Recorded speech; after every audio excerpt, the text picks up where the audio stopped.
बिस्मिल्लाहिर्रहमानिर्रहीम। नाज़रीन अस्सलाम वालेकुम। आप देख रहे हैं मेरी राय चैनल। नाज़रीन आज हम बात करेंगे, बड़ी खबरें हैं। एक तो इमरान खान की समात जो है केस की, वो फिर कल क्या हुआ, किस तरह ड्रामा चला, वो बात करेंगे। दूसरा, जंगी सूरत हाल क्या चल रही है, जंग बंदी की तजवीज़, ईरान का इनकार और रूस और चीन फिर मुतहरक हुए। तो इस सबसे पहले हम बात ही जंग से शुरू करते हैं कि जंग बंदी की तजवीज़ पर अमेरिका और ईरान का मौक़िफ़ अब जो सामने आ गया है। अमेरिका और ईरान के दरमियान जंग बंदी के लिए पाकिस्तान समेत तुर्की और ने सालिस का मिस्र और तुर्की ने सालिस का किरदार अदा करने किया और दोनों ममालिक को एक ड्राफ्ट भी पेश किया। आलमी खबर रसा अदारे के मुताबिक ईरानी वजारत ख़ारजा के तर्जमान इस्माइल बकाई ने प्रेस कॉन्फ्रेंस में जंग बंदी तजवीज़ को मुस्तरद करते हुए कहा कि कोई भी अक्लमंद शख्स ऐसी सूरत हाल को कबूल नहीं करेगा। तो इसका मतलब है, जो चीज़ें सामने आ रही है अभी तक, जो मीडिया रिपोर्ट्स हैं उसके मुताबिक तो ये है कि आबनाए हुर्मुज़ फौरी खोल दी जाए, ठीक है, और ईरान जो है वो अपना सारा कुछ दस्तबरदार हो जाए एटमी मामलात से और अमेरिका को दे दे। तो ईरान के पास तो देखें, पहले वो एटमी ताकत तो है नहीं, ये तो समझ आती है। और आबनाए हुर्मुज़ जो है वो वैसे ही उनका ट्रम्प कार्ड है, वो हर चीज़ से चले जाए तो ये तो मार मार के उनका असर कर देंगे। तो लिहाजा ये जंग बंदी की जो सूरत हाल है, इसमें तो ईरान का साफ इनकार है। और डोनाल्ड ट्रंप ने आज कौम से खिताब भी करना है और मंगल रात की जो है, मंगल की डेडलाइन दी गई है कल, यानी कि इसका बिल्कुल क्लियर हो जाएगा। और मैं जंग में आज आपको बता देता हूँ कि इसराइल के लुबनान पर फ़ज़ाई हमले हैं, 11 अफराद हलाक। लुबनान में इसराइल की जानिब से किए गए हमलों में 11 अफराद हलाक हो गए हैं। लुबनान की वजारत सेहत ने अपने ये एक बयान में कहा कि जनूबी लुबनान के गाँव में पर इसराइली फ़ज़ाई हमले में 7 अफराद हलाक हुए हैं, जबकि 39 और दीगर ज़ख्मी हुए हैं। तो ये उन्होंने कहा है। और ट्रंप की जो ईरान को धमकियां हैं, उस पर बकाई ने जो है ईरानी वजारत ख़ारजा के, उन्होंने जंगी जराइम करार दिया है। और जंगी जराइम ये बाकी भी लोग कह रहे हैं अब, क्योंकि ट्रंप जो है, जो सूरत हाल इन्होंने बताई है कि इस तरह मामलात हुए, इन्होंने ऑपरेशन किया, अपना बंदा ले गए, लेकिन वो सारी एक फिल्मी कहानी लगती है। जिस तरह तैयारे तबाह हुए, इतना बड़ा नुकसान हुआ, तो एक सुपर पावर का इतना बड़ा नुकसान होना कोई आम सी बात नहीं है। तो और ट्रंप की, मैंने आपको पिछली वीडियो में बताया था कि ट्रंप की जो धमकियां हैं ना, वो बता रही हैं कि नाकामी है। वो जो समझ रहे थे वो कामयाबियां उनको नहीं मिली, तो इसलिए ट्रंप जो है वो जारहाना अंदाज उन्होंने अपनाया हुआ है और वो इस अड़बड़ाहट में कुछ भी कर सकते हैं। तो इसलिए इस पर दुनिया इस टाइम हैरान है, क्योंकि वो एटमी हमला जैसी बात भी की जा रही है। और दूसरा, ईरान तनाज़े पर रूस और चीन मुतहरक हुए हैं। सरगई लारोव का कहना है कि तमाम फरीकैन को ऐसे इक़दाम से ग्रेज़ करना चाहिए जो सफारती कोशिशों को नुकसान पहुँचाए।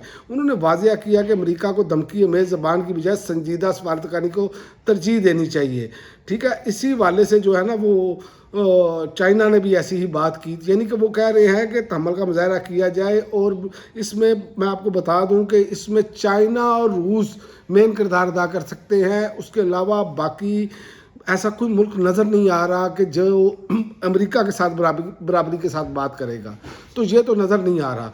और दूसरा, ईरानी फ़ौज के इंटेलिजेंस सरबराह जो है मजीद खादमी अमेरिका और इसराइली हमले में शहीद हो गए हैं, और इसकी ईरान ने तस्दीक भी कर दी है। तो ये तो एक सूरत हाल जंग के वाले से है। इसका मामला जो है कल तक इंतहाई अहम है, और ये जंग बंदी होनी चाहिए, लेकिन ये नहीं होना चाहिए कि ईरान बिल्कुल जो है वो दब जाए या कोई इस तरह के मामलात हो जाए। इससे तो फिर तवाज़न जो है वो बिल्कुल ही बिगड़ जाएगा। लिहाजा ईरान बच्चा तो है नहीं। ईरान ने अगर इतना नुकसान उठाकर इतना टफ टाइम दिया है, तो कुछ ना कुछ तो मामलात अब आगे होने हैं। वो अब देखते हैं कि कल क्या सूरत हाल बनती है, क्या प्रेसिडेंट ट्रंप ऐलान करते हैं। और दूसरा, सेल अफरीदी ने जो ऐलान कर दिया हुआ है जलसे का, और 9 अप्रैल को अगर उन्होंने ये कहा है कि हमारा अगर गला घोंट रहे हैं, हमें बंद गली में धकेल रहे हैं, तो फिर लॉन्ग मार्च समेत पूरे पाकिस्तान में एहतजाज समेत मुख्तलिफ ऑप्शंस पर गौर होगा।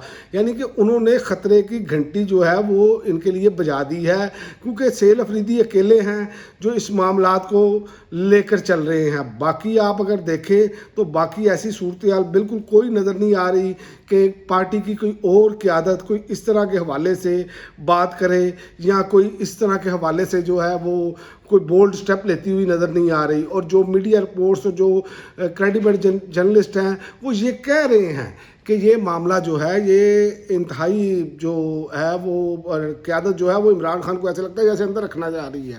لیکن دوسری جانب جو آج ڈرامہ ہوا وہ عدالت نے کاز لسٹ ہی کینسل کر دی اور پھر اس کے بعد علیمہ خان نے وہاں پر دھرنا دیا اور دھرنا دینے کے بعد جو ہے وہ پریشر بڑا دباؤ کام کر گیا اور پھر اب کل کا سماعت کا دن رکھا گیا ہے. لیکن جو نظر آ رہا ہے نا انصاف نہیں انہوں نے دینا. یہ جس طرح کی حرکتیں کی جا رہی ہیں اس سے نظر آ رہا ہے نظام انصاف فارغ ہو چکا ہے. لیکن اس پر علامہ کا بڑا ویلڈ پوائنٹ تھا. انہوں نے کہا خان یہ نہیں کہہ رہا کہ مجھ پر احسان کریں. علامہ راجہ ناصر باز صاحب کی بات کر رہا ہوں. انہوں نے کہا خان یہ نہیں کہہ رہا کہ مجھ پر احسان کرے. وہ اپنا حق مانگ رہا ہے. اگر خدا ہے اور ان کو ڈر ہے تو یہ عدالت رات کو 12 بجے بھی کھلی تھی ایک رات, لیکن آج دن کو یہ عدالت انصاف دینے کے لیے بند ہے. تو یہ اب سوالات اب میڈیا پر آ کر پریشر بنایا جا رہا ہے. اور دوسری جانب علیمہ خان نے واضح طور پر کہا ہے کہ علیمہ خان نے ججوں کو عمران خان کو انصاف نہ دینے کا مجرم ایک قسم کا قرار دیا ہے. انہوں نے کہا ججز کی بیگمات کو ترقیاں مل جاتی ہیں, نئے عہدے مل جاتے ہیں, چھوٹے چھوٹے عہدوں کے لیے سب کر رہے ہیں. یہ ہمیں بتائیں کہ ہم اس سے زیادہ مراد دے دیتے ہیں لیکن عمران خان کو انصاف دیں. بات وہ انصاف کی کر رہے ہیں. اور اس حوالے سے انہوں نے کہا کہ اگر عمران خان کو کچھ ہوا تو جج مجرم ہیں. تو یہ علیمہ خان کے بڑے واضح طور پر الفاظ ہیں. اور یہ اب معاملہ جو ہے یہ اپریل میں اگر یہ اسی طرح انہوں نے دباؤ برقرار رکھا اور پی ٹی آئی کی قیادت ساتھ جڑی تو نتیجہ خیز معاملات ہو سکتے ہیں.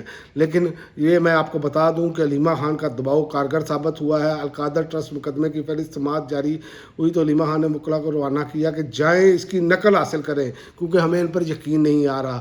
اور اسلام آباد ہائی کورٹ نے مقدمہ کل سماعت کے لیے مقرر کر دیا ہے. اور ایسا شدید دباؤ انہوں نے کہا ہم بڑھائیں گے تو یہ منصفین اپنے عہدوں سے سبکدوش ہوں گے یا عدل و انصاف فراہم کریں گے. تو یہ صورتحال بن گئی ہے. اب تحریک انصاف یا علیمہ خان یا عمران خان کے گھر والوں کو یہ اندازہ ہو چکا ہے. لیکن تحریک انصاف کی قیادت معذرت کے ساتھ وہ جو باقی لوگ ہیں سوائے آپ کو سہیل افریدی, مینا خان افریدی یا شاہد خٹک یہ والے لوگ آپ کو نظر آئیں گے. باقی سب جو ہیں وہ عہدوں کے لیے جو ہے نا وہ بھوکے ننگے جیسے خاموش ہو کر بیٹھے ہیں. کوئی ان کا ایکٹیویٹی وہاں پر پہنچ نہیں پاتے, کوئی وہ پریس کانفرنس نہیں کرتے. تو یہ ساری صورتحال ہے. اور انصاف تو میں آپ کو بتاؤں انصاف تو ایسے نہیں ملنا. انصاف نظر آ رہا ہے کہ انصاف ملے گا کیسے, انصاف دباؤ کے ذریعے ہی ملے گا. اس کے علاوہ ممکن ہی نظر نہیں آ رہا کہ انصاف ملے گا. لہذا کل کا دن جنگ کے والے سے بھی اہم ہے اور سماعت بھی ہے, پتہ چل جائے گا کہ کیا ہوتا ہے. لیکن سہیل افریدی نے یہ بتا دیا ہے کہ اگر ہمارا جلسہ منسوخ کیا گیا تو پھر لانگ مارچ کا آپشن سمیت تمام آپشن کھلے ہیں. اب تک کے لیے ناظرین اتنا ہی. اگلی ویڈیو تک اجازت دیں. اللہ حافظ.